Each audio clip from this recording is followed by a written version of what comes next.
Hello and welcome to an Infinity the Game faction focus for the Yuqing White Banner army. In this video, we'll talk about who White Banner are, how they play, what are their strengths, limitations, and faction identity, before jumping into Infinity Army to go through many of the profiles that showcase this faction. Finally, we'll wrap up with a sample list that shows off some of what we've talked about and some of what this faction can do. Now, before we jump into the faction itself, there are some thanks that I need to give. The first is to channel supporter Private Soup, who made the request for this video topic. If you'd like to support the channel and request either a faction-focused battle report or other video topic, you can do so via the Buy Me a Coffee link in the video description below or by becoming a channel member on YouTube. Secondly, prior to scripting and recording this video, I put the call out on the Yuqing channel in the Infinity Discord asking for other people's takes and opinions on White Banner. I have some experience with White Banner in N4 and in early N5, but that direct experience is obviously a little bit dated at this point. And so while I still have many thoughts and opinions and appraisals that we'll be talking through, as is the case whenever I don't have direct and recent experience with a faction, I wanted other people's thoughts, perspective, and experiences. And so, in that vein, big thanks in particular to BT Sherman and Matamori, both of whom provided a significant amount of content, their own thoughts, their own opinions, their own experiences on White Banner that has gone into helping rounding out the perspectives that are going into this video. Thank you both very much, and to the other players who gave their own thoughts and experiences to supplement. And with that, who are the White Banner Army? To start with, what are their faction strengths? At the highest level, I would describe White Banner as a very well-rounded faction. They have many different capabilities, a really good mix of heavy infantry, medium infantry tags, skirmishes, defensive troops, hacking, warbands, visibility control, very serviceable order counts, and even access to a solid drop troop, which is something that's often missing in factions that have access to all of those other things. There is almost nothing that is objectively missing from the faction, and that versatility gives you a lot of options, both in list constructions and in play. What it tends to mean is that you have multiple ways to solve problems, and you need to find the line. You need to pick the option that works best to solve the problem that you have. A white banner list should almost always be looking to have and have in play a line to engage the enemy where they are weak, whether that's to engage at range or to engage in close combat or to just smoke past your opponent and ignore them. There should always be some option that exploits a weakness while maximizing your strength. Now, this comes at a cost. It can produce situations where if you misjudge the line of play, or if your opponent is able to play in a way that closes one of your lines off, you can find yourself in a situation where you can't necessarily brute force through as easily as some other factions can. But in general, access to versatile capabilities, both in list building and in play, is very valuable in Infinity, and White Banner is particularly good at it. In addition to that general versatility, the fact that White Banner as a faction has access to most of the things in the game that are good to have access to, there are some particular strengths that are also worth calling out, and one of those is defenses. One of the things that is always really good to have in a faction is just a nice, clean, low barrier to entry way to have a defensive plan, especially for your first turn. Now, White Banner defenses are not necessarily as individually robust or powerful as something like the defenses that Tartary Army Corps can establish or the power of a Swiss missile launcher, but the White Banner army can build its defense cheaply, almost as an afterthought, as part of just building its order pool, and that is enormously valuable. Gudan troops in particular are just about cheap enough to almost be considered order-generating line infantry and have a whole variety of defensive utility. They're both very good camouflage models that can stop an intrusion into your deployment zone, and they are warhorse pieces, which has a bunch of utility for taking an active lieutenant. And the most common profile clocks in at 12 points, which is easily cheap enough to have a model that does nothing other than be an order, but also incidentally gives you some insurance against something hitting your deployment zone. And there are other pieces you can supplement your defense with, Longyars and Hundun, neither of which are aggressively expensive, and all of which help you build cheaply and easily that this is my plan for surviving an alpha strike from my opponent so that I can play the game and take advantage of all of that flexibility I have in active turn. Now, one comment in particular from BT Sherman was about how this defense has changed over time for the better.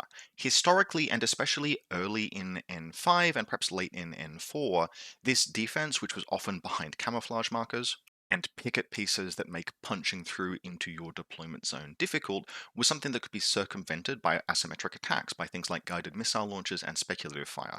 And while you do still need to be aware of that to an extent, something like a Katyusha, for example, is probably more powerful than it has been historically.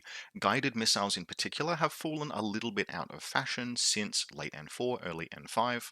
And that has opened up an environment where White Banner can more safely rely on this cheap, low barrier to entry defense. And that is a really nice thing for a faction to have.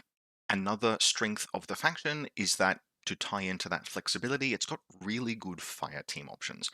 Broad and flexible with lots of different ways to configure fire teams and some very interesting and useful wildcards. Now, White Banner Army actually was almost the poster child for a while of the faction with the fire team that you always put in every list. And we'll actually begin the army section of this video by covering that first order optimal fire team that you saw a lot early in this edition. And while I am absolutely going to sing its praises and talk about it first in the army section, the fire team flexibility in White Banner Army actually extends beyond that, and as the faction has been explored more over this edition and things have changed, including how guided changed, that has pulled back the heavy infantry soup fire team that often was the starting point for every White Banner list a little bit and opened up some other options. Zhanchi fire teams, other configurations of the White Banner fire team are both more viable now, and then of course we also have, as a segue into our next faction strength, the wonderful Shaolin Monk fire team. And the Shaolin Monk itself is almost worth mentioning as a strength of the faction. They are a wonderful warband and they shine in White Banner. Just on their merits, they have smoke, they have great close combat, and they are one of the only warbands in the entire game that has access to stealth to easily get into close combat and make use of that CC. But in White Banner in particular, they are linkable with Fireteam Master troops. And that is really nice because having such a high utility warband that is very cheap, 5 or 6 points, for a model with all of the value and upside of a Shaolin monk, then also made into a regular trooper by taking a model like, say, Lang Kai, who is very easy to include and not expensive himself, then potentially also wildcarding in if you're running that team as a Haris. That's just really nice quality of life and gets you a very cool, very dangerous fire team that has a bunch of different options. Just about every White Banner army list should include Shaolin monks in some capacity, with the fire team as a particular emphasis. And then finally, just to call this out as a potentially small thing, but something that I think is very interesting, are two related factors. The first is that if you're looking for a lieutenant in White Banner, there are a surprisingly large number of dangerous active lieutenant profiles, models that will want to at some point spend the lieutenant order themselves to do something interesting or useful. That's just useful by itself, that's cool to have, but you need the infrastructure to support that, and in White Banner, we also see two things. Firstly, there is quite a good chain of command profile in White Banner that we'll talk about. But also, White Banner Army is a faction that has some of the highest accessibility to the Warhorse skill in the game. Now, it's obviously less than a faction like Morats, for example, where everything is a Warhorse, but short of Morats, you can fit a lot of Warhorses in a White Banner army. And that does two things. Firstly, it provides a soft insurance against using your active turn lieutenants if you don't want to take Chain of Command. And secondly, a lot of those models with Warhorse are also active troopers with good quality guns. And so just being a faction that is randomly almost immune to ballistic skill attack -3 as part of just your day-to-day list construction is a small thing, but is very nice. I think it's likely one of the things that's probably overlooked by players when assessing White Banner from first principles. And it's really worth bearing in mind that this faction is very good at ignoring ballistic skill attack -3, playing around in a soft capacity loss of lieutenant, and even doing things like pushing through jammers if there are local Hack-Islam players that are giving you grief. Now, in terms of limitations that the faction suffers, there are some important ones to mention, and probably the largest one is one that was brought up by Matamori. And this is simply that at this point in its life cycle, White Banner is actually a slightly dated army. It's one of the last third of factions in the game that hasn't had significant design attention during N5, and while it has absolutely been affected by overall changes to the game, and picked up a few tweaked profiles here and there, including one new profile with the broader release of the Optimates into the game, it is still at this point an older faction. And while this isn't in and of itself a limitation, it's something to just bear in mind when we're looking through all of these profiles. Because what we will find is that the flexibility of White Banner is doing a great deal of load bearing. The breadth of the faction is really nice, the things you can do with it are really nice, but we're not going to see many individual profiles that have received that kind of N5 push into faction defining strength. And this in turn produces a lot of profiles that have got utility, but are maybe not the best from a cost benefit analysis perspective. Many of the profiles in White Banner, in fact, probably most of the profiles in White Banner, are strong or useful enough to include in the list, but small compromises do have a way of adding up and affecting overall list strength. And especially pieces like the Longya, for example, are things that I think if they were designed from scratch in N5, would probably clock in with a slightly different unit composition and a few points cheaper, or a higher degree of lethality than their current form. They're still good, they're still interesting, they're still useful, they still form part of your defensive mix occasionally alongside good earned troops. But if they were an N5 model, they would probably be more something like a Moonraker in terms of how they define the faction. Another limitation worth noting is that, particularly when we do get to our standout active turn pieces, there are a lot of things in White Banner that are really, really cool, but are also either characters or availability 1. Now, there are enough of them that that's actually totally manageable, but it represents a small constraint on list construction. You can't have two Lenkais, or two Jinquos, or two Qingaos, or two Adil Mamuts. In fact, you probably shouldn't have two Jinquos anyway, but a lot of these pieces are very nice to have. Hete units and Dokubai are other examples, things that are useful and interesting and powerful, but are AVA 1. And while in practice all this does is force you to expand your horizon and take advantage of that flexibility that the faction has, the fact that so many of the signature pieces in the faction are one and done does close off list construction options that would otherwise have been opened up if you had, for example, AVA 2 Heate, or if Lenkai wasn't a character. White Banner forces you to play wide across all of its different capabilities, and that's cool, but it would have also been nice to be able to focus if you wanted to. And then finally, another small thing, limited MSV options are something that is worth noting in White Banner. Now, there are lots of factions for whom that is the case, but we have so much smoke if we want it from the Shaolin monks that having access to high quality MSV2 pieces in particular would have been really nice in the faction. Instead, the only MSV2 that we've got in White Banner to capitalize on all of that smoke is a Rushi, which is fine, but a slightly dated profile now. It is a utility support gunfighty-ish remote, but fragile and single wound, and it needs other things to back it up. After the Rushi, all we have are MSV1 pieces, and you don't always take those either, and this can lead to situations where engaging enemy mimetism troops can be a little bit arduous. Now, usually that will just force you to find the line that does not involve trying to just suppress them directly with gunfire. Don't just smash your head into a Swiss Guard, throw some smoke, play around it, get into close combat somehow, etc. But it is a limitation of the faction, and mimetism MSV AROs in particular can be particularly annoying. There's actually quite good access to Disco Eclipse Smoke in White Banner, but unless you have a way to reload it, Disco is inherently single or double use, and not as cheap and accessible as the smoke you get from Shaolin monks.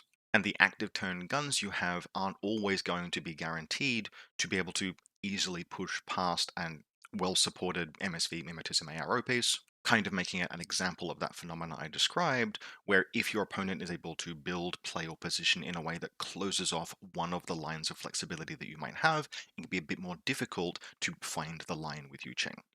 Overall, though, White Banner Army's identity is as a faction that is, yes, slightly older now, but which has remained current, viable, and playable off the versatility and breadth of the roster.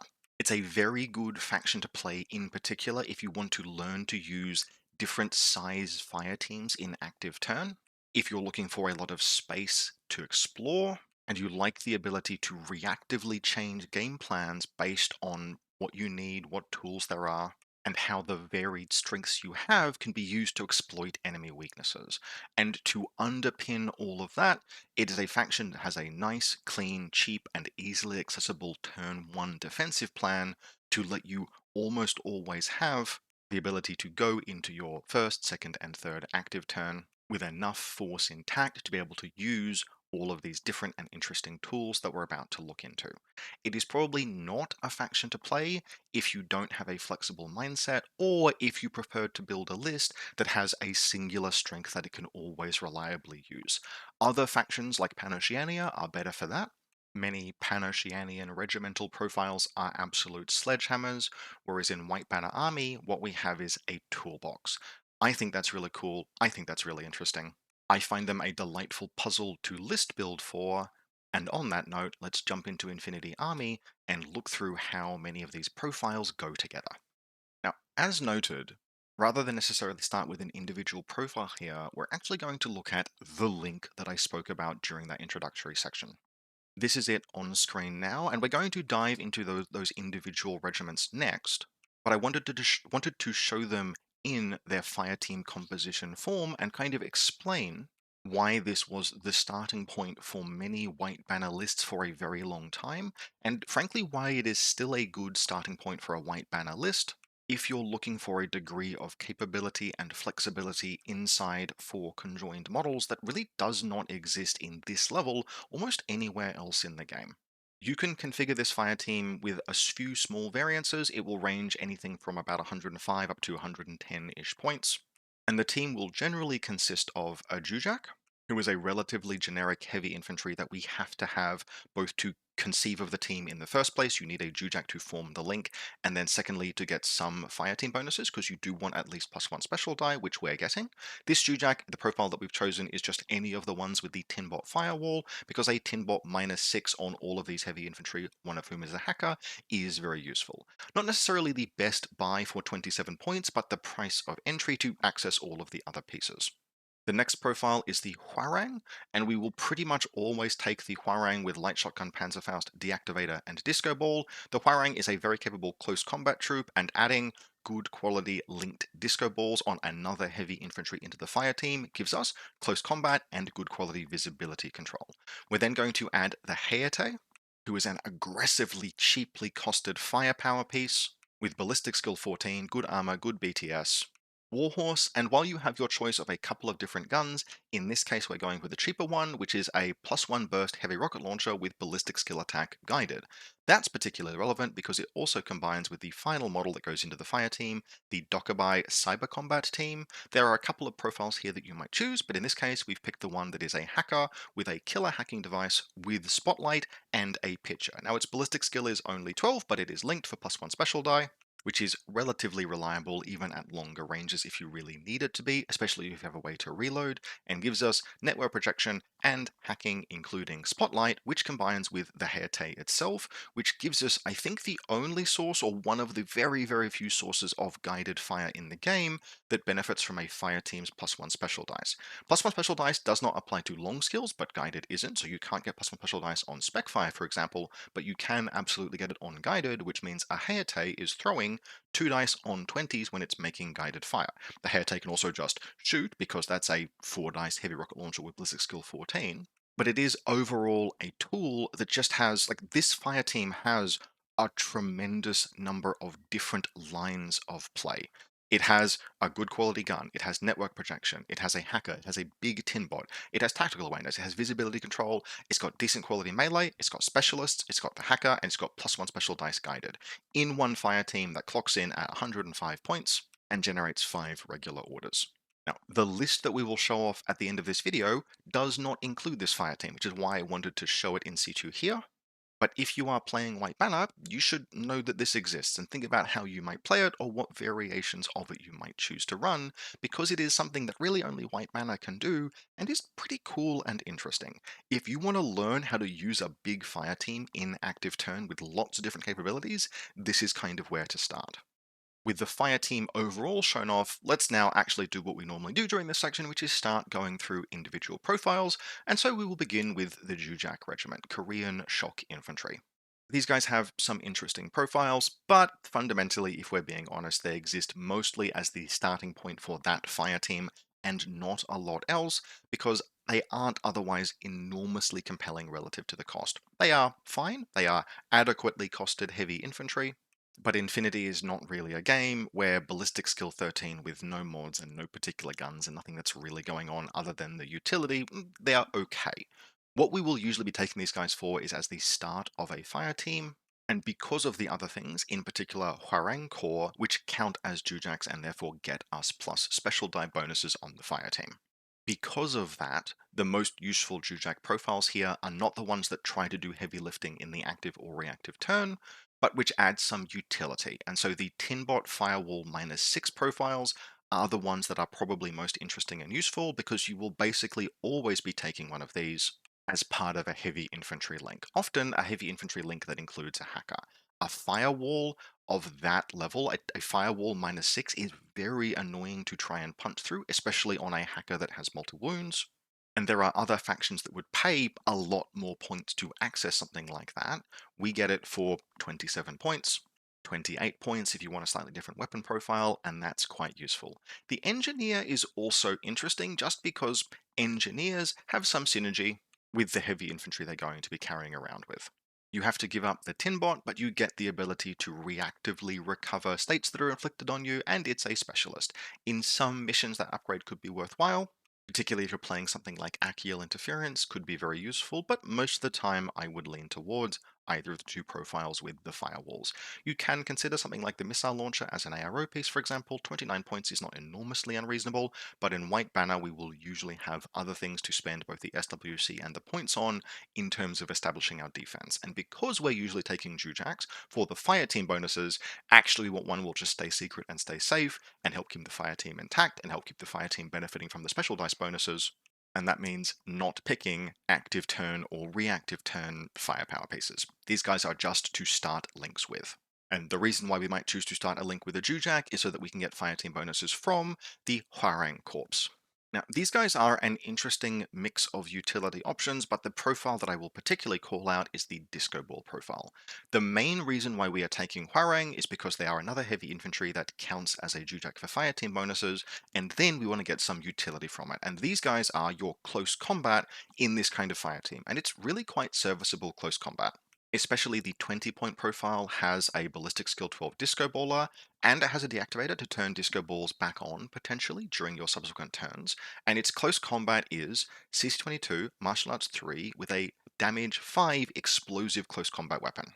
Couple that with 6-2 move, stealth, and actually really nice is immunity critical because it means that you can go into close combat with an enemy trooper, and even if they crit their CC roll, you are almost certain to survive and have another attack at them. That's just very, very good quality punch down close combat, and it's the kind of CC that is ideal for solving those problems that you can't solve with a big gun. They've also, to note, just have Albedo -3, and especially because they've got Frenzy rather than baseline, no cover or limited cover, and impetuous, you can occasionally take gunfights with these things where that albedo would matter. There's actually a smattering of albedo in White Banner that produces an interesting oblique synergy with the smoke, because by definition, anything your opponent has that might see through the smoke that your Shaolin monks can lay will be at least inconvenienced by albedo on models, which is interesting and cool, but we're mostly taking this Hwarang core for the disco ball and good close combat. It's there to solve things that we can't solve with a big gun, and we get our big gun from the Heate unit. Now, this is the first example of that, it's only availability 1, would be really nice if that was higher, but even with that availability limitation, still a very nice piece to be able to include in a list. What this guy basically is a trimmed down, very lean, and therefore very efficient heavy infantry firepower piece with basically everything that we might need from a unit like this. We've got ballistic skill 14, that is a good ballistic skill. We've got armor 5 and BTS 6, those are good values on a heavy infantry of this sort. Tactical awareness and warhorse, both very useful skills. And then your choice of heavy firepower. Both versions of the Hayate have got assault pistols as sidearms, that's really nice, and you choose between either for 40 points an AP heavy machine gun, or for 36 points a Burst 3 heavy rocket launcher that can make guided attacks. Frankly, either of these is worthwhile. The heavy machine gun is just about good enough to take as a solo piece, and you'll often see Yuching lists include an unlinked Hayate APHMG as a solo element, but at the price point, both of these profiles are good. They're just heavy, robust gunfighters that are good at taking direct gunfights against things, where high burst, ballistic skill, good armor, and BTS will see you through. Absolutely not suitable for engaging something like a Swiss missile, but absolutely suitable for engaging anything that you can bull through on main force.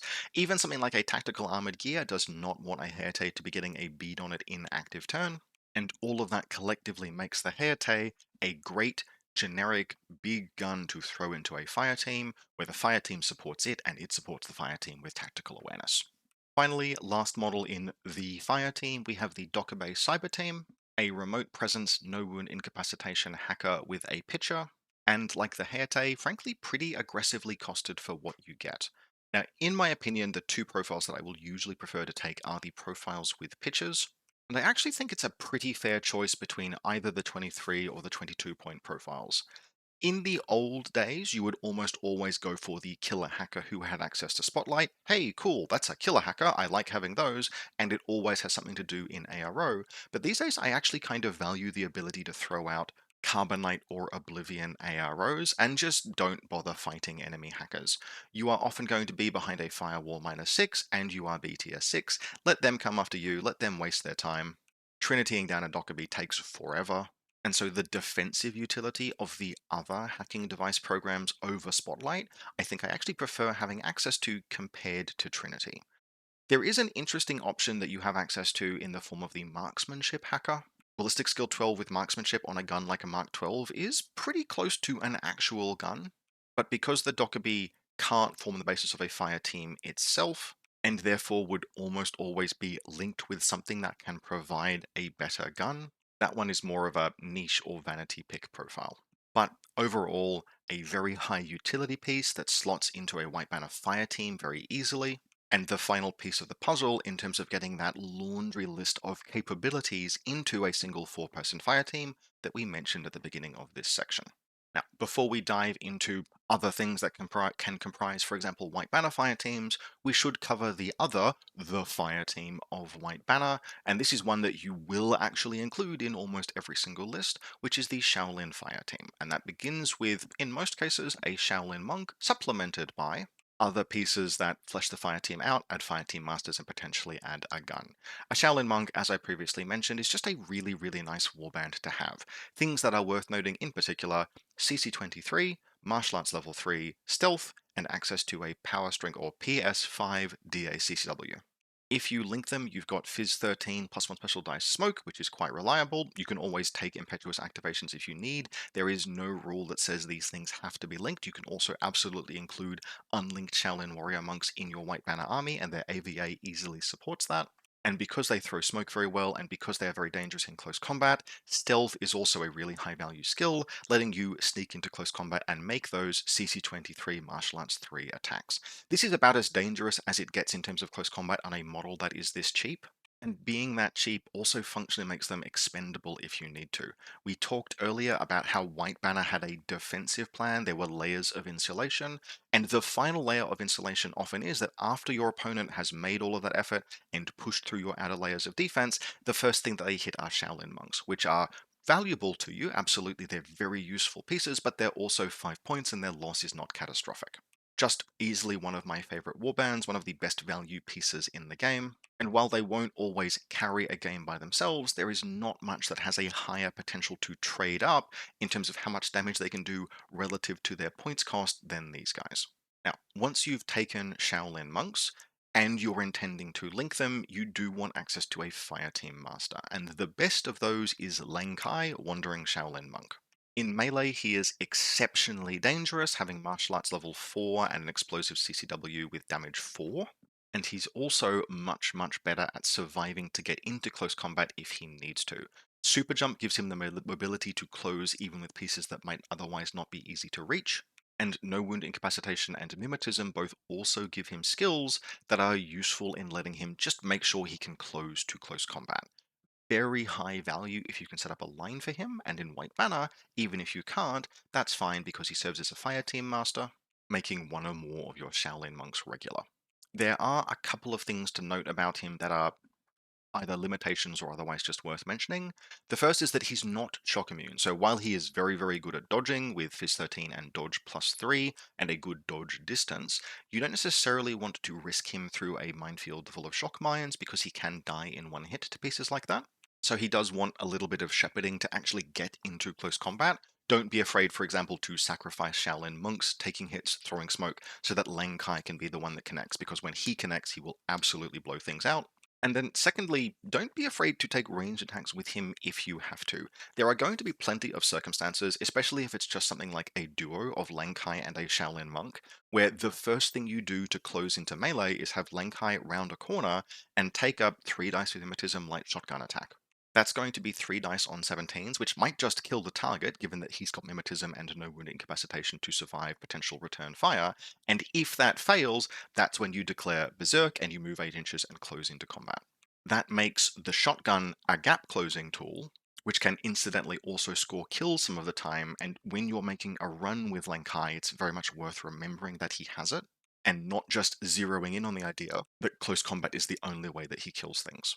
He absolutely does kill the shit out of things in close combat, but a shotgun can be surprisingly capable both for supplementary damage and as a means to get engaged in the first instance, that it makes a nice addition to his profile.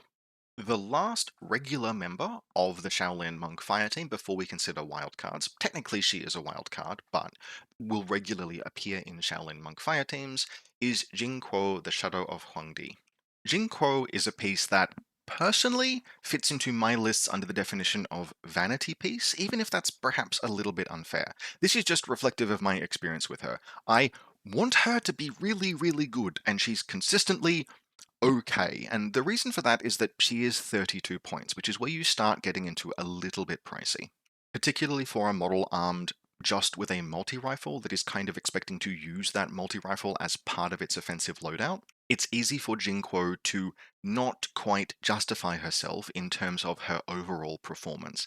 But with that as a caveat, which frankly is probably at least 50% skill issue on my part, I should use her more and get better with her, figure out how she slots better into a list, you do have a profile that is at least really interesting and really compelling, just in a simple duo with a Shaolin monk. She counts as a Shaolin monk for fire team bonus purposes, which means that her and a Shaolin monk is honestly a really compelling grab bag of capabilities for as little as 37 points, where for only 5 points the monk is providing fire team bonuses and smoke, and Jinquo is doing all of the rest of the heavy lifting. She is very good in close combat. She's got CC 23 and Martial Arts 3, just like a monk, but she has an APDA CCW, only damage 6, but that's still quite dangerous, especially if the monk gets into close combat with her. She also has stealth to engage in close combat. She is a medium infantry with armor 3, BTS 3, no wound incapacitation, and unlike Lang Kai, she has shock immunity.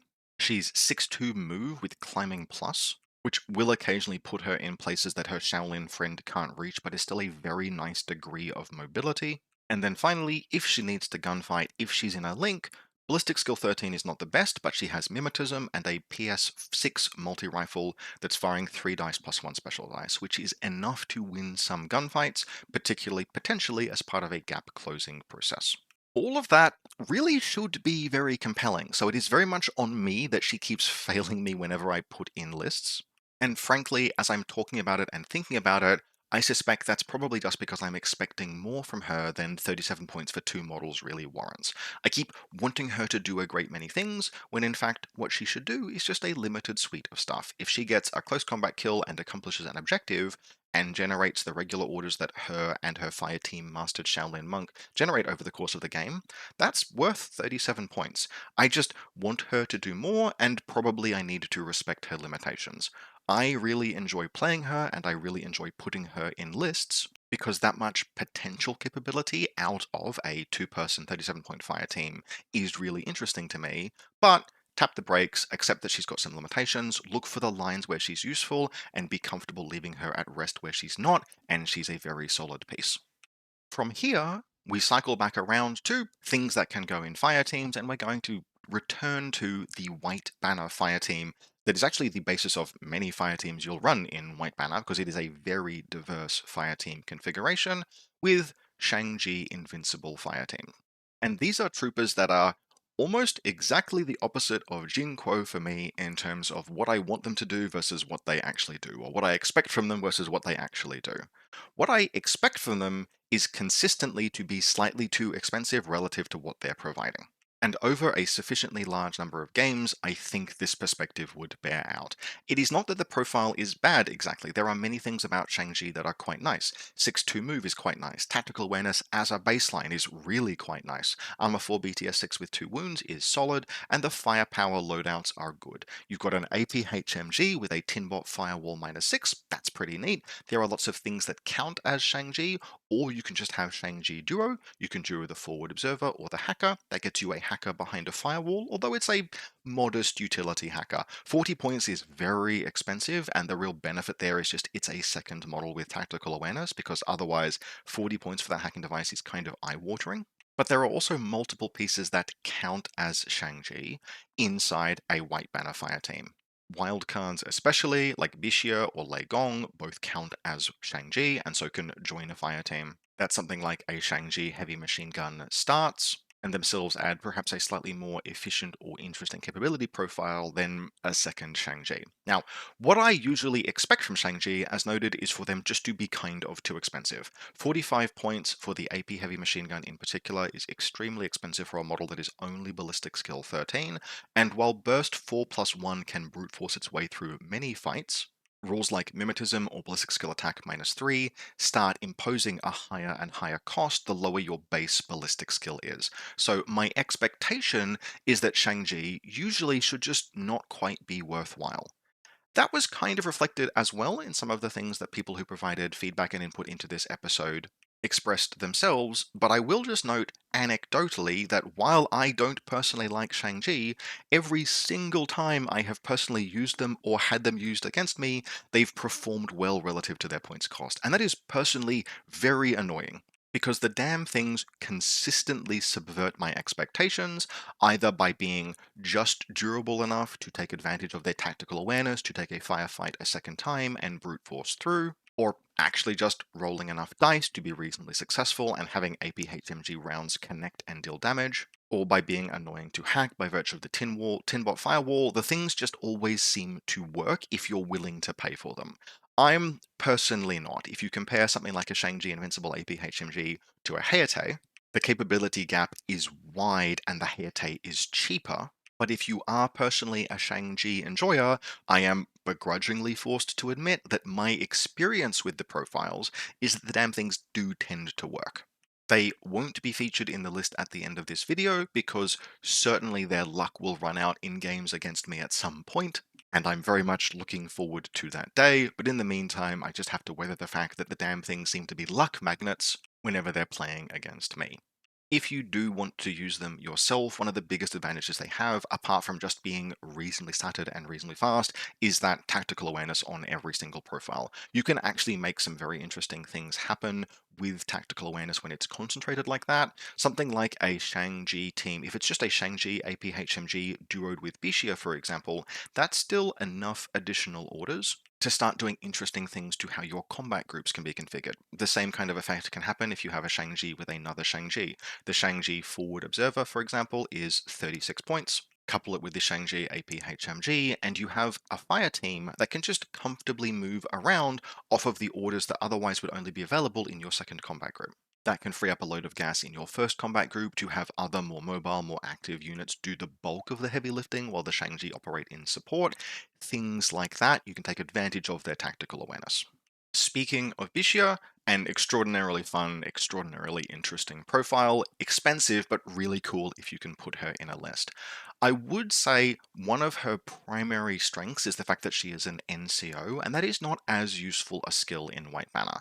We have a lot of models that can be very good active lieutenants, and even though those models will often be wildcards or who will join fire teams, that's not compulsory, and in any case, it's often not too difficult to engineer situations where you can spend the lieutenant order productively and then perhaps rejoin the fire team in the states phase. That makes NCO a little bit less valuable, which does take some of the wind out of Bishia's sails, but the rest of the package is really cool. And the rest of the package is a hypermobile 6-2 move, super jump, climbing plus piece, who is a specialist thanks to Forward Observer, and who has a multi-rifle with an MSV1, not too bad, a zapper on a heavy infantry, very solid, and then good enough close combat at CC22, Martial Arts 3 with an EM CCW to really let that mobility shine. While the NCO as a skill is a little bit less useful in White Banner, that mobility and all of the smoke and visibility control that we have access to absolutely fits the faction, and she can work in a fire team, but also very well just as a solo piece. Because she's got super jump, she's very capable of just herring off across the battlefield by herself, making use of the orders that you might fuel her, getting into interesting places, getting mobility kills, like kills on the enemy by taking advantage of her mobility, and then getting into close combat, all the while being difficult to kill because she dodges like an absolute maniac. Dodging on 18s and moving 2 inches with each dodge can make her very annoying to pin down in the reactive turn and can be used as a mobility tool in active. If you super jump and then dodge, and she has a very high chance to succeed the dodge because she's dodging on 18s, she can move 12 inches in an order. That is very fast. That is almost vehicle fast.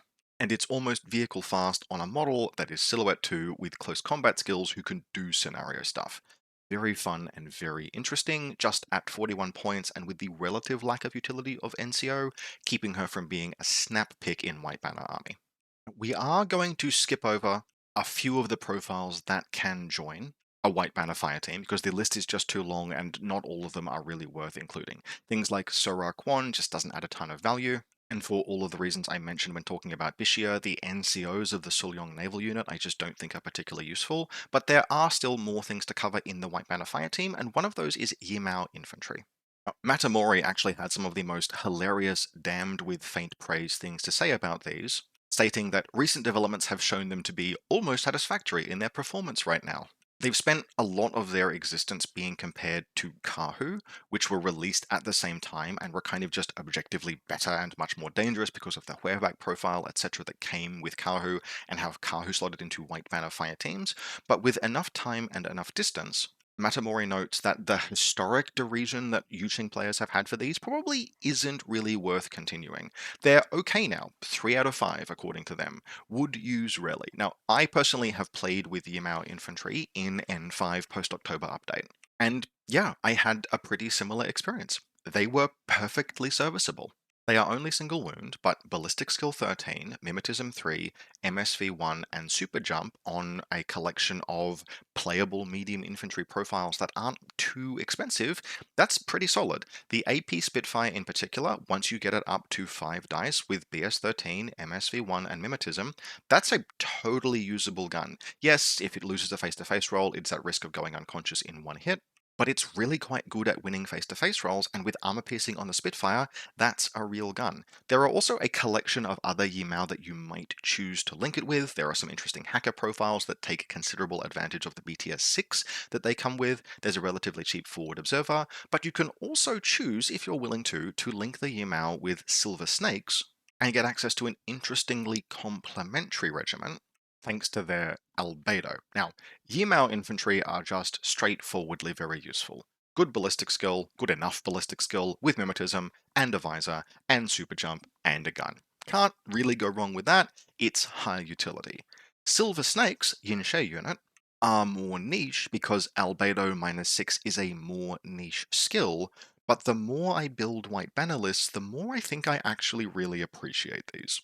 And that's for a couple of reasons, but primarily down to, firstly, there are just some reasonably cheap profiles in here. And secondly, Albedo, although it is a niche skill, becomes markedly less niche in the context of White Banner as an army. This is an army that has access to, if it wants it, tons of smoke. Smoke and close combat, and those almost always give you lines of play. The only thing that you don't have a line with when you're using smoke to accomplish scenario objectives or get into close combat is models with multispectral visors who shut that down.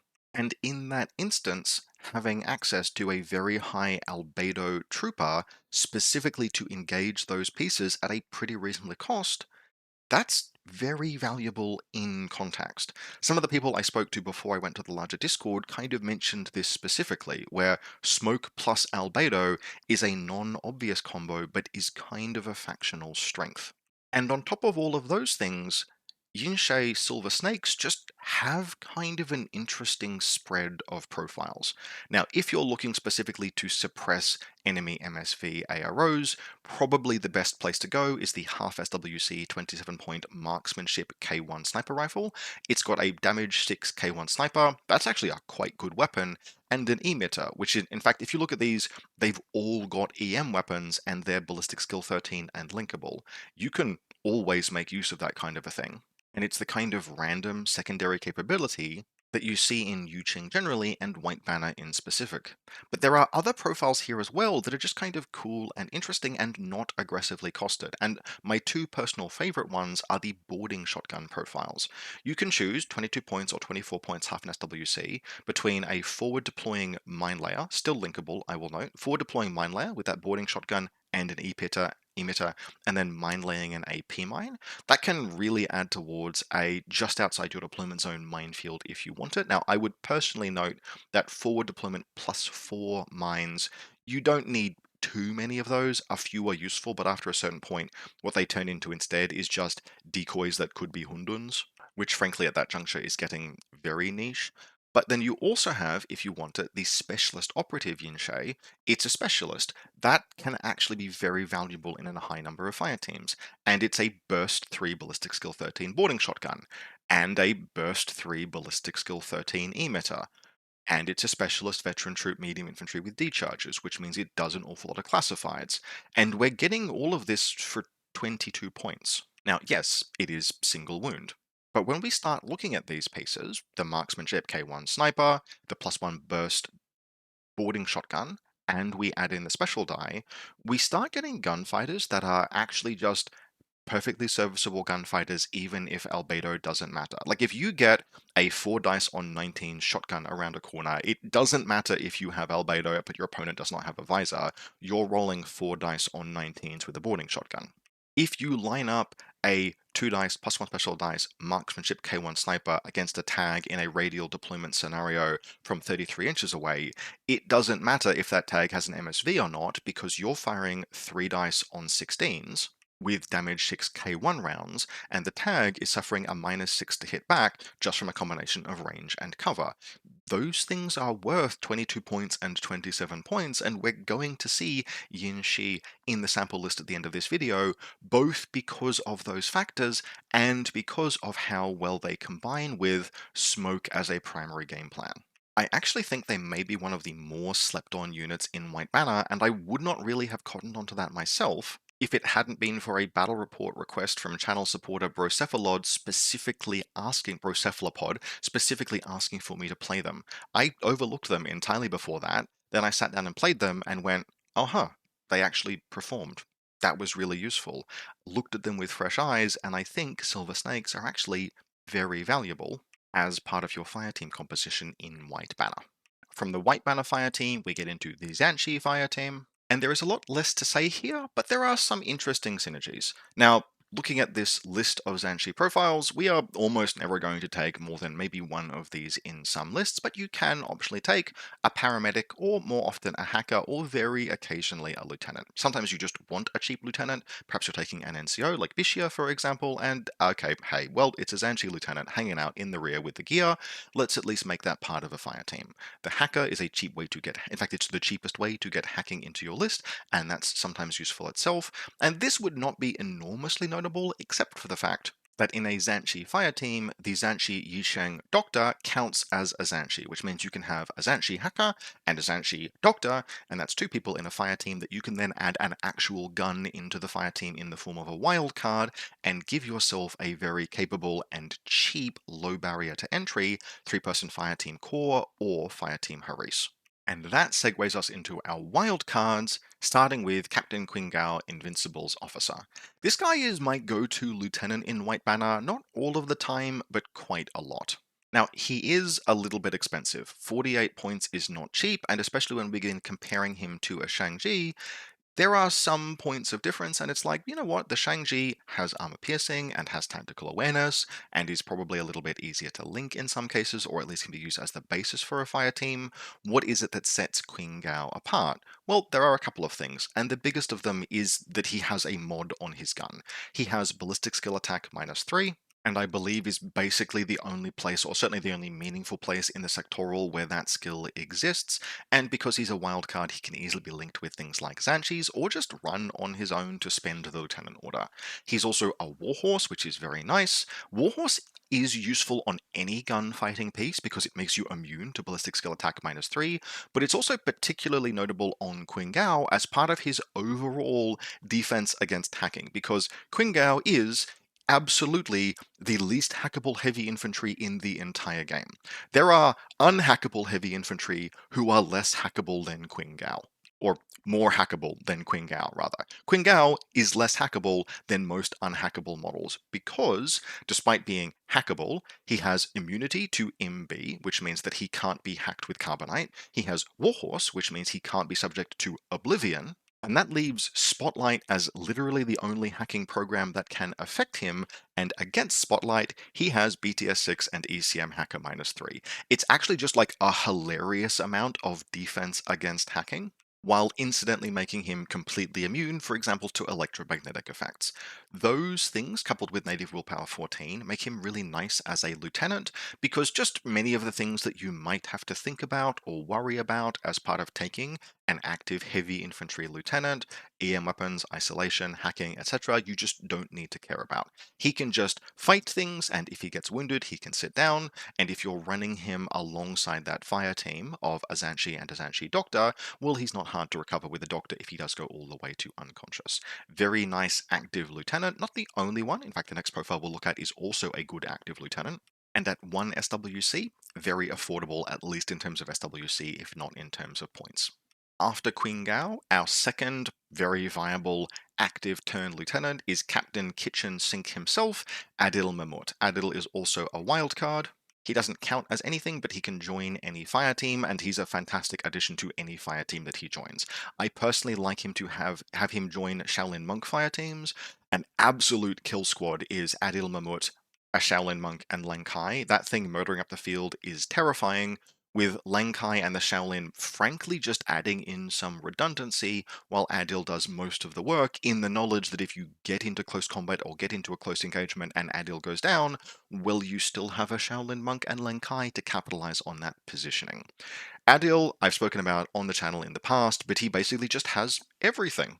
In fact, the only thing he doesn't have is a ballistic skill higher than 13 and a mod, and frankly, that's not the end of the world. He is 6 to move and CC23 with martial arts 3 and a monofilament and para CCW. That is an interesting weapon loadout. The monofilament is going to be inconsistent some of the time, but if you need to, if you've got Leng Kai with you, just get a Leng Kai into combat instead and have Adil use his close combat skills only when it's more relevant to do so.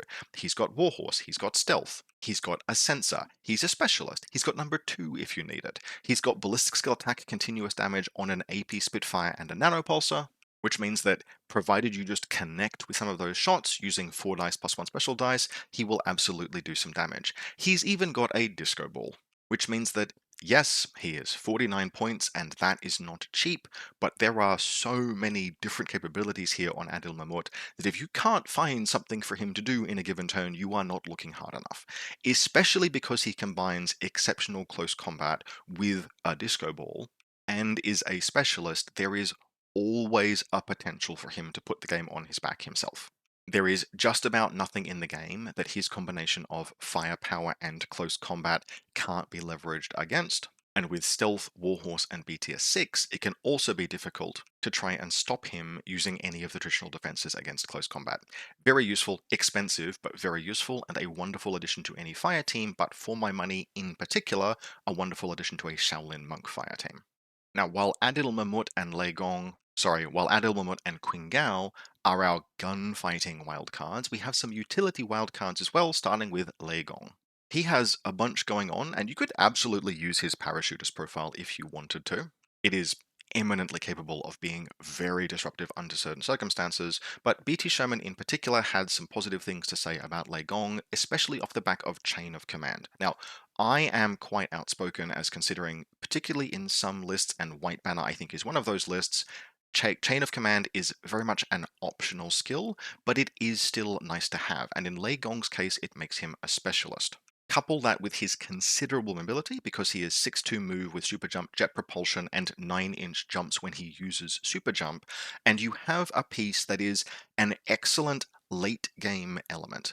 He does not need to do anything in the early game. He's not kitted out to do so. Albedo and an MSV1 are a very interesting combination of tools. An E-Meta is an interesting long-range weapon, but the AP submachine gun is more suited for late-game engagements where he's using his mobility to catch people out of cover on the way to accomplishing an important objective. Especially if Chain of Command has triggered and he's the lieutenant at that point, he'll have a means to get there and he can move very, very quickly. And when the game is in that late game state where things have gotten messy and your opponent's defenses are more frayed, and there is stuff that has been forced to expose itself in the midfield, those are the points at which a highly mobile Visor plus Albedo Ballistic Skill 13 AP submachine gun can really do some work. He's instantly got immunity armor, which is very nice combination with no wound incapacitation and decent defensive stats. And if, for example, you are not taking Adil Mamut to add into a Shaolin Monk Fire team, Lei Gong can be a really interesting addition there as well.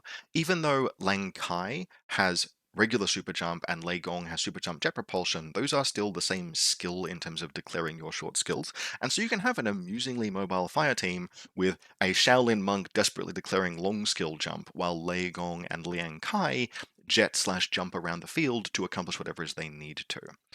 Being able to move so far in a single short skill is very useful, especially in terms of getting up to the field to position yourself for the later game, but then really taking advantage of perhaps a smaller order count to accomplish things in that critical juncture, and that makes Lei Gong very useful, even if in N5 we wouldn't traditionally think of an AP submachine gun as a particularly attractive gun on a profile. His overall position on the board, in lists, how he plays, makes it worthwhile, and he has a niche as the only model with Chain of Command in this faction. Now, personally, I've not yet gotten to it, but I actually want to try his parachutist profile out at some point in future, because that amount of mobility coming in off the side of the table and potentially making a mess, especially combined with an emitter, which can just be absolutely ruthless if it appears in something's back arc, and a Zapper kind of doing the same or presenting a fork, is something I want to try and make use of. I feel like he's the piece that will always be able to do something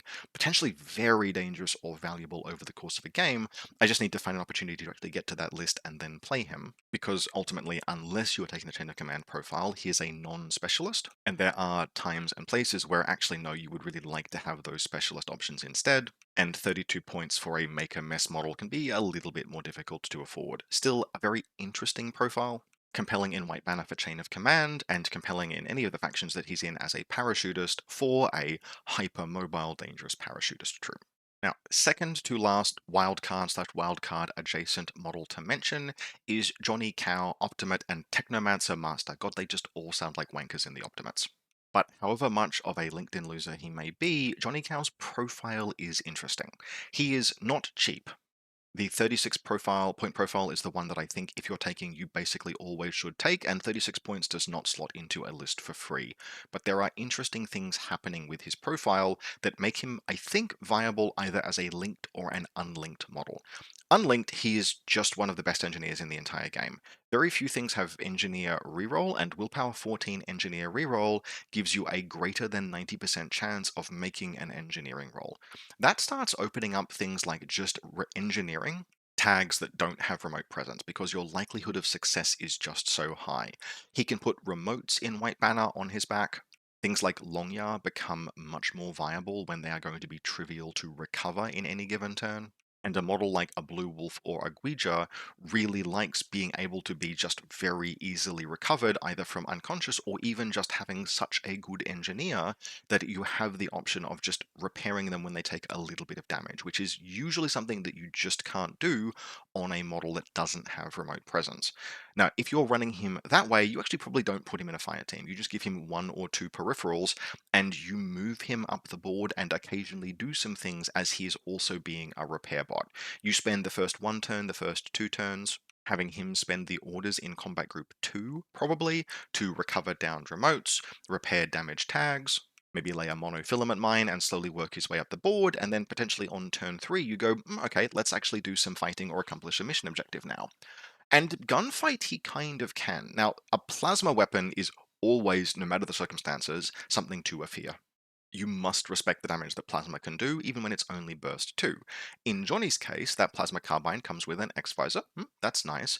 Ballistic skill 13. That's not bad. Good ballistic skill on plasma weapons is rare, and then he also has mimetism. Couple that with the fact that he's a wild card, and he's another piece that we could just slot into fire teams here or there. Now, where he goes, I don't yet know. You could easily put him in a Shaolin Monk fire team. You could put him alongside those Zanshi. You could even try and slot him into the big fire team as a fifth member, although that does start getting quite awkward. 5 models is difficult to move around the field, but I do think that 36 points is expensive, but there is potential here in the form of Johnny Cow. He is, at bare minimum, a very interesting wild card, and he's the first new addition that White Banner have had in basically ages. Now, not technically a wild card, but a model that can join the Zanshi fire team. And just to mention, in case people think I've forgotten her, Octavia Grimsdottir has been buffed and buffed and buffed, and is actually maybe interestingly compelling now.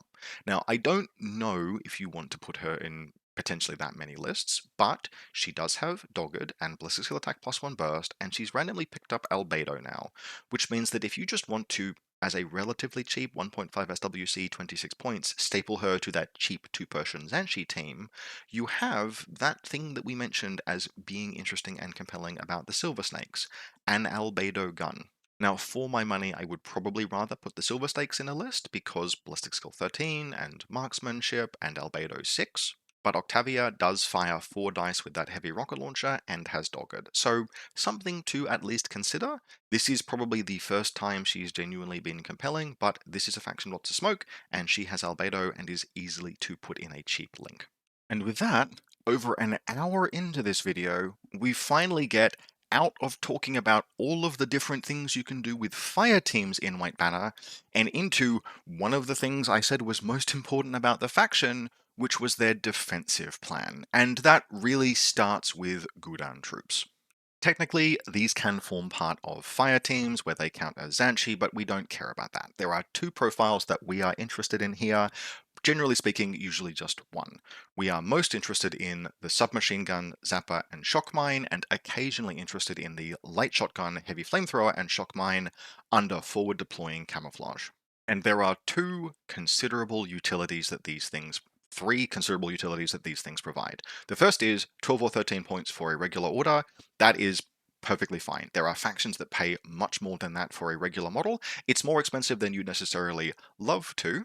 Lord knows military orders, for example, are sitting there going that they wish they had that much utility as this troop provided for a 12-point regular order. But it is fine. It's fine to pay 12 or 13 points for a regular order if you're getting something useful, and the Gudan are giving 2 very useful somethings. The first is they are part of your defensive plan. You just nestle these things in front of your deployment zone. They are picket troops. Their job is to sit there and do nothing unless someone trips them, at which point you fire off a heavy flamethrower or a zapper.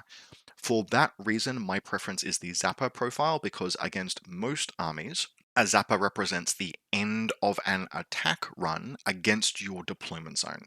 Something like a vehicle or a Sujan, or even any of the Cameroonian dogs or dog warriors or similar rapid offensive units, they are all stopped by an electromagnetic weapon which isolates them.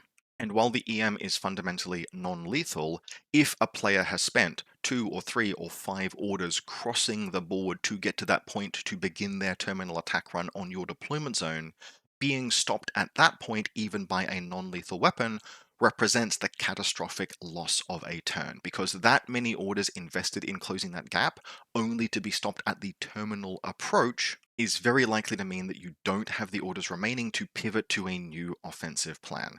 And for that reason, Zappa Gudan just represent a fantastic defensive element for very cheap. 36 points for 3 regular orders, and the terminal approach to your deployment zone basically covered is very valuable, and 2 or 3 of these guys should probably be in most of your lists. The second thing they do that is useful is just be a Warhorse Trooper. Now, I mentioned Lang Kai is the only source of chain of command in this faction, but you do not have to take Lang Kai to have a solid degree of soft insurance against loss of lieutenant. If you have 3 Gudan troops and 1 or 2 other Warhorses, that's actually quite a lot of your turn taken care of, even if you go into loss of lieutenant. It's not the same as having chain of command, but it's pretty good. It provides a level of disincentive and some soft defense against going loss of lieutenant, and that just makes having Warhorse line troops who are your defensive solution incredibly valuable. These guys are also a relatively new addition to White Banner in terms of their emergence as a piece, and just extremely useful. You're technically their garrison troops, but your line troop equivalent model also being your defensive solution and being your loss of lieutenant insurance is just very, very good. Take 2 of them or take 3 of them, and you will not regret it. The second element in our White Banner defensive mix is the lethal reactive turn kill element, which is the Hundun ambush unit. The fortunes of these models have kind of waxed and waned over time, but they are in a position today where they are serviceable and useful. The go-to profile is the very cheap 22-point heavy rocket launcher. It's 1.5 SWC, but you should usually be able to afford that, and that gives you a hidden deployment ballistic skill 13 heavy rocket. You can also just deploy it as a camouflage marker, potentially in amongst other camouflage markers if you're using mine layers, but often you will hidden deployment and reveal it in ARO against an enemy fire team that is moving forward. Now, ballistic skill 13, hitting on 16s against a trooper that is out of cover, that can fail. But with Mimetism 3 and Armor 3, they're not necessarily easy to dislodge once they have shot, and the potential damage they can do is very high. Especially if a fire team moves through that template and you score a hit, your odds of doing not just a kill or inflicting some damage, but potentially doing catastrophic damage is not high exactly, but it is a potential that exists. And because that potential exists, if your opponent can't see 15 troops, they have to treat the Hundun as if it might exist. And because they have to treat the Hundun with respect, that is going to change how they play. They might lay down smoke where otherwise they wouldn't. They might move in a slightly more cautious manner, and all of that has value. You can also use the existence of the Hundun to cover things like Tiger Soldiers and Legong with a parachutist form, provided you leave enough SWC off the table to make it apparent that the Hundun could exist, because your opponent will expect the heavy rocket launcher profile. And that is also a capability that is just valuable. Now, to take use of that, you do have to play the Hundun occasionally, but at 22 points, it is worth playing occasionally, especially if you're running a list with that Zhan Shi link with the Zhan Shi Doctor. Just put the Hundun somewhere approximately in the orbit of that Zhan Shi Doctor so that she can recover it if the Hundun does go down, and you have an addition to your defensive mix, which is the do damage in ARO component that your opponent is then forced to respect.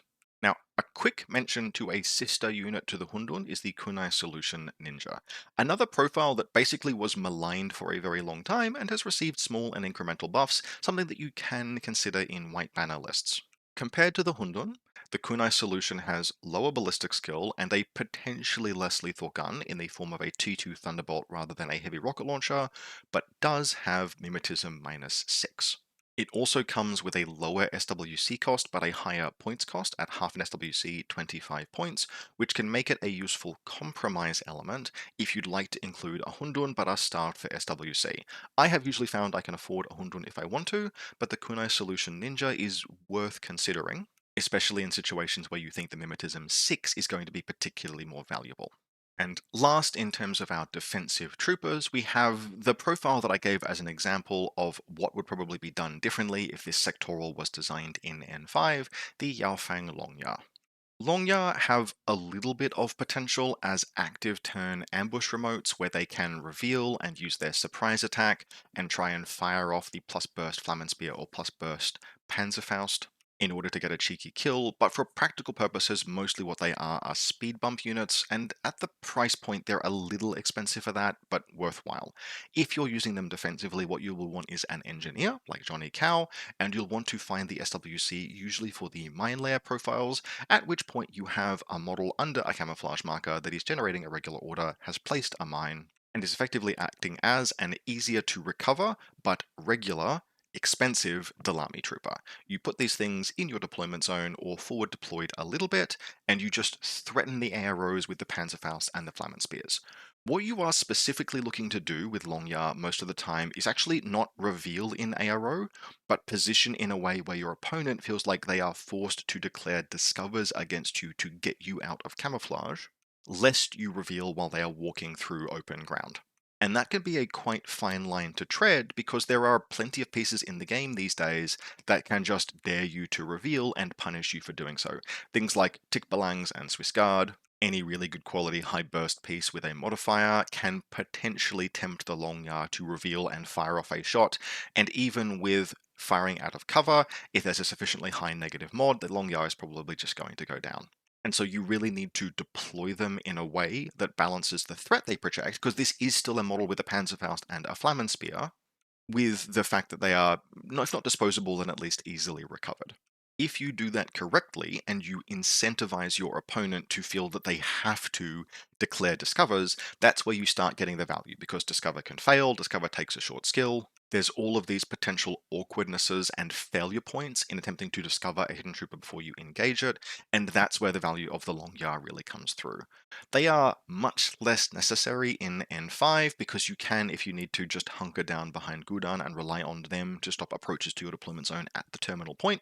But especially if you're running, for example, a list built around Johnny Cow and making use of his excellent ability to repair, they can be quite useful in that context, or otherwise just as I think I need a little bit more ablative defense, and I think I can force my opponent to feel that they have to declare discovers against the Longya before doing anything else. That's where their value comes through.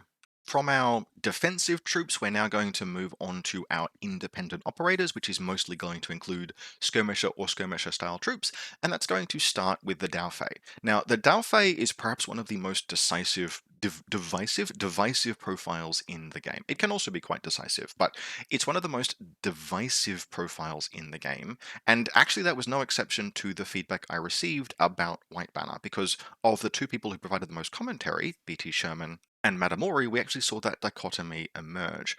People who like the Daofei, like Sherman, tend to really like the high watermark of potential that it can have. The specialist operative, you will often take, you're not obliged to, but you will often take the lieutenant because you may as well. As noted, we have access to an interesting chain of command and lots of warhorse in this faction. So you will often take either the lieutenant, specialist operative AP Spitfire, or the lieutenant hacker. If you take the specialist operative AP Spitfire, you have a, yes, just ballistic skill 13, but heavy infantry with surprise attack and mimetism, and an AP Spitfire who is also a specialist. That's a profile that can do an enormous amount of things over the course of the game. Alternatively, if you take the hacker, you have a model that is a hacker under a camouflage marker, who is packing, yes, a less dangerous weapon in the form of the multi-rifle damage 6, but who also has D-charges. Independent of discussions with the Discord, I have had people praise the performance that they've experienced with the AP Spitfire. Sherman noted that in a scenario like Achiel Interference, the Lieutenant Hacker Heavy Infantry with D-charges can do just a staggering array of classifieds very efficiently, which is absolutely valid. However, as a counterpoint, and this is more where I land, what Matamori has observed, and I've observed the same thing, is that 52 points is a lot of fucking points.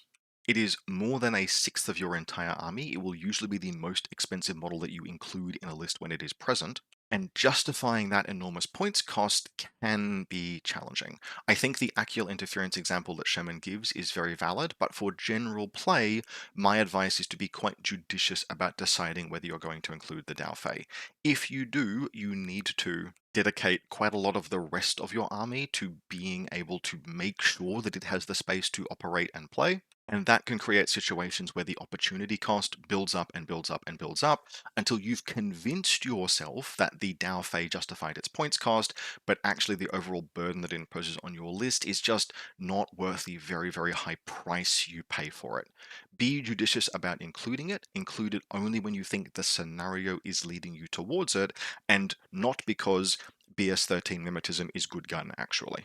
From the Daofei, we get to our actual skirmishers in the form of the Guilang, who I hate and am outspoken against.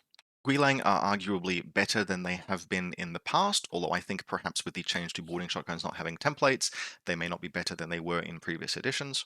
But the mine layer profile at least has some interesting options in the form of being able to lay down either a shock mine or a deployable repeater, and the hacker makes use of the high willpower that the Guilang comes with. My take on these guys overall remains mostly unchanged from previous editions, which is that they are just slightly too inefficient. They are very expensive because they are paying for Willpower 14 and MSV1 on profiles that just don't need those kind of weapons or equipment. 31 points for the hacker or 25 points for the mine layer, for example. Those are kind of eye-watering costs when you actually compare them to what you're getting and what else you could get for those points cost. The mine layer is more expensive than a Hundun ambush unit. The hacker is kind of laughable compared to other midfield hackers that exist in the game. And they are showcase profiles in where you have those older army now inefficiencies in White Banner. Most of the rest of the pieces that I've covered so far have actually been relatively compelling, with only really the Daofei starting to cross over into that territory of, is this model really worth the points you're paying for it? But Guilang, I think, can be especially like that. Frankly, the most condemning thing about them for me is that they are spec trained troops rather than veteran or elite, which makes them less good at doing classified objectives than they might otherwise be, and that's especially annoying, because a model like this, with a visor and with decharges, could theoretically be very good in scenarios like axial interference, but instead we're driven towards finding 20 extra points to pay for a Daofei instead, just because so many classifiers require veteran or elite or chain of command. If you are a player that likes Guilang, power to you, you can incorporate them into a defensive mix, but I prefer my defensive mix in White Banner to rely more on things like good earned troops and spend the points that I save on more offensive elements. Similar to the Guilang, Salsa Warriors have a kind of similar problem. Mimetism 6 is actually very interesting on a piece like a Salsa Warrior, which has infiltration and camouflage. Only camouflage one use is a bit of a pain in the ass because it means that discover rolls against them can be really a problem to try and extricate from yourself unless you're playing the killer hacker profile, which can re-enter a marker state. But fundamentally, the issue with these guys is the same as the issue with Guilang. They're really goddamn expensive. Now, their close combat is absolutely good, and being able to use a marker state to get into 8 inches of an enemy so that you can declare Berserk in subsequent order is a very valid line of play, but White Banner is a faction that is full of those kind of lines of play. We have smoke and disco balls and models that are better in close combat and faster. And while a killer hacking device is kind of interesting, it's not an actual hacking device, and so many of the things that I might really want a hacking device in the midfield to threaten, things like flyers, for example, the Salsa KHD is not a threat to, and your opponent will know that. Because it's a Mimetism 6 camouflage marker, they know what is going to be underneath it in broad terms, they can respond to it accordingly, and at almost 10% of your entire army, I'm just not sure there's a value proposition here in these guys. Much higher on the value proposition, if you can find the irregular order slot in and amongst your monks, is the Beast Hunter's Free Guild. And because we're playing Yuching, we have a Beast Hunter who can actually do some close combat. You will want to pay for the 17-point profile here, Heavy Flamethrower, Panzerfaust, AP Mine, all of that is Beast Hunter stuff, it's well and good, they have Super Jump, etc. What you're getting for your 2 extra points is actual melee. An explosive close combat weapon that is damage 5 and +1 burst, even if there are no other mods, at CC21 is pretty good at winning close combat engagements against things that you might otherwise not be able to reach thanks to Super Jump and Camouflage to close, and which you're happy putting an expendable model into. 17 points is borderline, especially for a model that might not ever spend its regular order and have to have its orders converted because you want to keep it under camouflage. But a model that forward deploys under camo and has a Panzerfaust and has mimetism and has super jump and threatens things in close combat is going to have some use. In JSA, we run their Beast Hunter troopers for this reason as ablative models, and this Beast Hunter can do the same thing Offensively or defensively, it's a useful piece. Only necessary in some lists because, as noted, we have other defensive tools in White Banner, but nice to have as a hybrid defensive model problem solver. While Qing, no, hang on, too many damn names. While Lei Gong is a parachutist, our only actual drop troop is a Tiger Soldier, and it's one that is perhaps a little dated now, but nevertheless good. There were days where the Tiger Soldier was the best jump troop in the game. It just was, because it had mimetism, and that was a very, very valuable skill in early editions, kind of rare. These days, less so, but the Tiger Soldier is still good. It is a relatively efficient profile that can do some very useful things. It's an elite troop and medium infantry, which can make it quite good at doing classifieds. The paramedic is a specialist. The hacker is also a specialist and is willpower 14. And the Spitfire is a shockingly flyable sweeper gun. As much as drop troops in N5 have been overtaken by the likes of the Bearcat in Corregidor and Nomads, there is still absolutely something to be said for a burst 4 gun that turns up behind you and subsequently engages you from outside your line of fire at a range that you can't respond to with a dodge. A Spitfire is a serviceable weapon for a piece like that, and the Tiger Soldier really makes actually quite good use of that by combining the Spitfire with Ballistic Skill 13, which is about as high as it gets on the ballistic skill of a combat jump troop, and mimetism for when it actually has to make those gunfights. The Tiger Soldier, yes, it's a single wound trooper, but it's a genuine medium infantry gunfighter that can land on 12s or parachute onto the board, and even multiple additions after its first introduction to the game, that's a capability that you can almost always make use of. And because it's got super jump and ballistic skill 13 and mimetism, you can also do things like just raw dog the roll on a 12, see if it lands, and if it doesn't, you can just get it back into the fight and take gunfights on 13s with mimetism. That's a serviceable enough gunfighter on a model that has super jump, just able to maneuver to take fights even if it fails the landing. You want to take the specialist. Light flamethrowers, by the way, is very nice on a piece like that, as is armor 2. I've been torn up by Tiger soldiers who just pass some of their own armor rolls and use the light flamethrower to force me to dodge on pieces that I really wanted to stay alive, and then they open up on the combi on 16s, like just a useful set of profiles. Feeling perhaps very slightly dated these days, but with a set of tools that still makes them worth including in any situation where, no, a combat jump troop would be a very good addition to this list. As noted before, the existence of the Hundun, especially if you play the Hundun modestly often so that your opponent is aware of and respects its threat, the Tiger Soldier can slot into that slot in your army. Your opponent can spend the first turn or so of their active turn worrying about the Hundun, and then the Tiger Soldier can just appear. That is a nice little synergy between two profiles, even if they don't both appear in the same list. Finally, we're going to get into the top end of town with some of our more expensive and or just physically large models, starting with, actually quite discount, the Faiquan Imperial Tactical Wing. I've spoken about this on the channel in the past, but in short, you have two interesting options, and while the Faiquan is perhaps not as good as many other vehicles, being not as good as one of the best categories of models in the entire game, still tends to produce actually a very viable piece. The BS Attack +1 specialized profile is a little bit of a meme. It looked initially to be one of the more compelling profiles because that's a model with an incredible leash and movement and a +1 special dice pitcher, which is very funny, but I don't really want to be flying around with purely non-lethal weapons. I have subsequently gotten used to using the multi-rifle +1 burst with X-Visor, and actually, it's just fine. It's a good piece. It is cheap, it costs no SWC, it is modestly difficult to kill, and you just zip it up the field and you take shots inside short range, inside 8 or 16 inches, with a 4 dice multi rifle.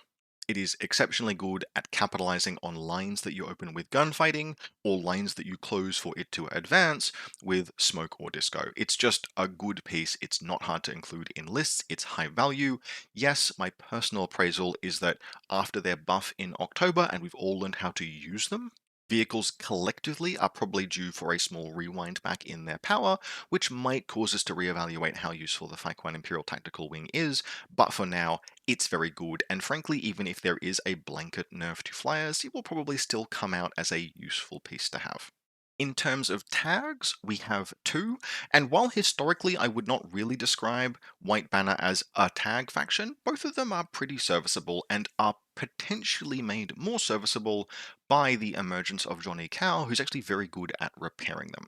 The first of the two is our light tag, the Blue Wolf Mongol Cavalry, which has a very, very cool name and is very expensive but very dangerous. 70 points is main battle tag cost. That is not cheap and it is hard to afford, and this model is just Ballistic Armor 6 and BTS 6, but it is Ballistic Skill 14 with a 5 dice AP Spitfire, and weight of dice has a quality all of its own.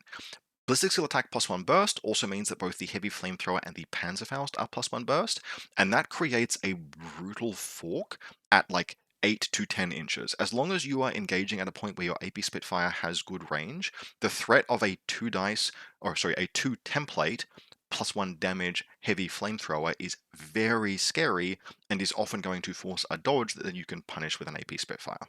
They are also serviceable in close combat with no special skills but Berserk and CC23 and a decent damage DACW, which you will occasionally use against some targets that you might otherwise not have an option against. You can duo Blue Wolves in White Banner, and that is a little bit of a meme. But 6 dice is 6 dice, and 2 tactical awareness orders is 2 tactical awareness orders. And you do have the ability to support that in a White Banner list. You do just have enough of a flaw in the faction to get to a good trooper count and make that work. A single Blue Wolf is more realistic, and while I would usually be reaching for heavy infantry, they are an interesting option. Alongside Blue Wolves, our second tag is the Guija, the Eugene Classic. Historically been kind of a little bit maligned, and I would say in N5 they are better than they have ever been. Still very expensive. CC20, cost 27, god this video has been long, 27 points is not cheap, but having access to a lieutenant tag in a faction with Chain of Command, or ample warhorses is kind of neat and interesting. The Guija itself is a bit like the Blue Wolf, but more of a main battle tag. It's Armor 8, it's BTS 6, it's got the 3 structure, Armor 8 is quite durable. It's better in close combat than a Blue Wolf, its CC attack is lower, but its weapon is better and it has Martial Arts 2.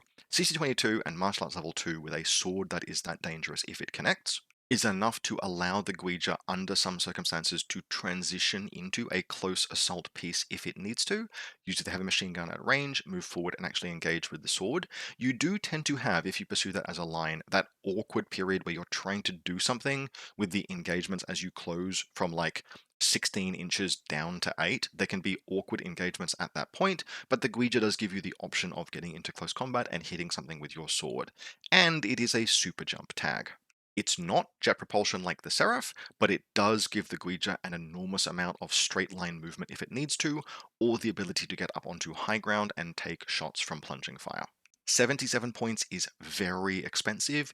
If you're taking it, you're probably taking it as your lieutenant and maybe putting it in combat group 2, transitioning it into combat group 1 if you need to later in the game to make a close assault run, and using it in that capacity does kind of lock it into being a fire support tag initially, where it's a bit expensive and it's just burst for Ballistic Skill 14, but a tag is a tag, and having access to a decent quality tag that can do more than just fire support and still has the ancillary remote they can pop out to accomplish things with, that is useful enough to have, even if it's going to be a rare appearance in lists. Finally, mentioning it just because someone would complain if I didn't, the Hacktow Special Unit.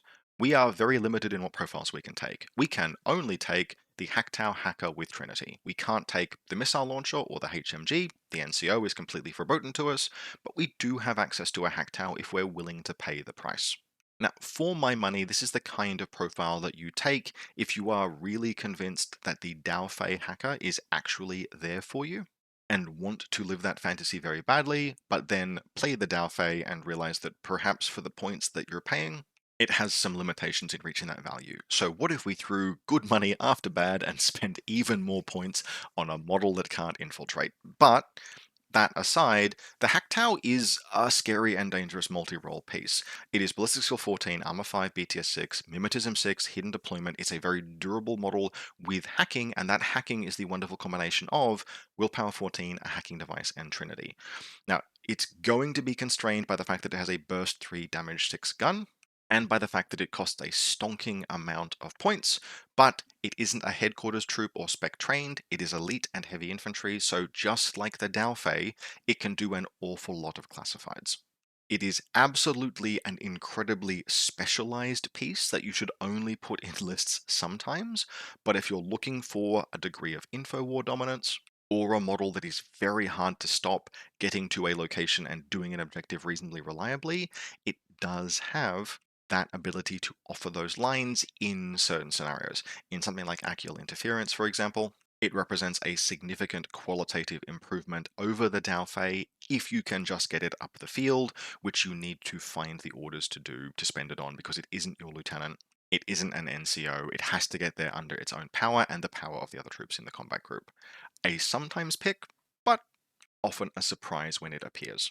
And so, with all of that lengthy discussion behind us, let's take a look at a list that ties some of these concepts together. This is, in short, the next White Banner list that I want to play, and it makes use of some of the things I've been talking about over the course of this video, in terms in particular of that ability to get a large number of Warhorse models into the list, and the ability to combine potentially quite a lot of active turn gunfighting, but in particular some albedo with lots of smoke.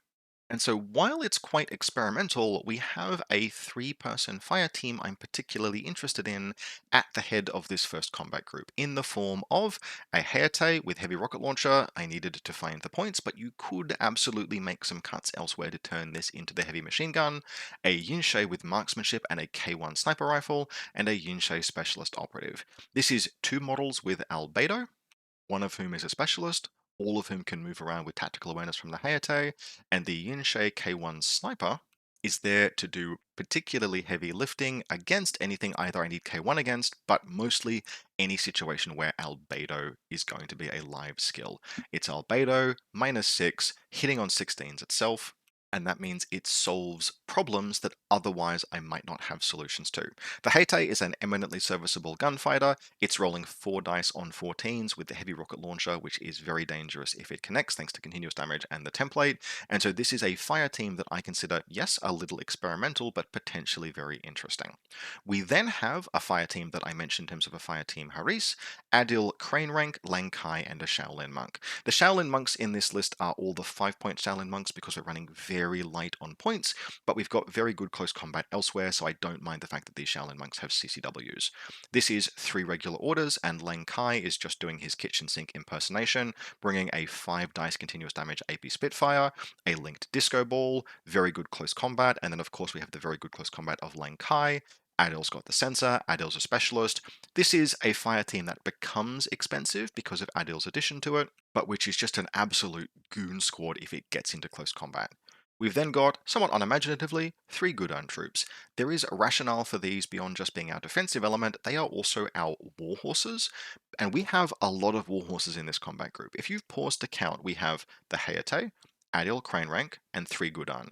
That means half of this combat group stays regular if I'm in loss of lieutenant, which is a really tremendous amount of underwriting against the risk of loss of lieutenant without having to spend any points on chain of command.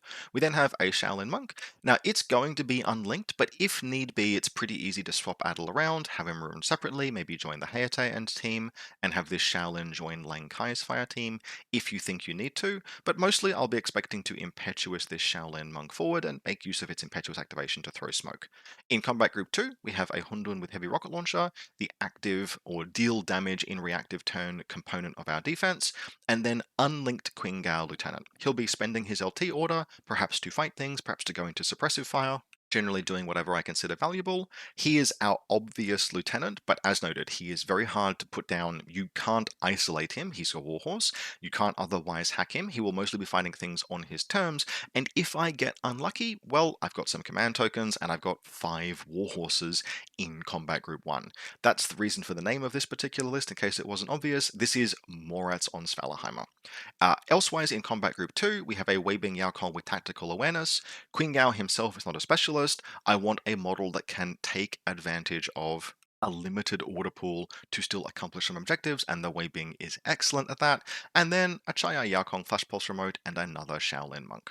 Overall, that gives us a list with a pretty wide variety of different options to pursue. We have Smoke, we have Close Combat, we have Albedo, we have just brute force gunfighting with the Hayate, we have Ballistic Skill Attack -3 with Qingao.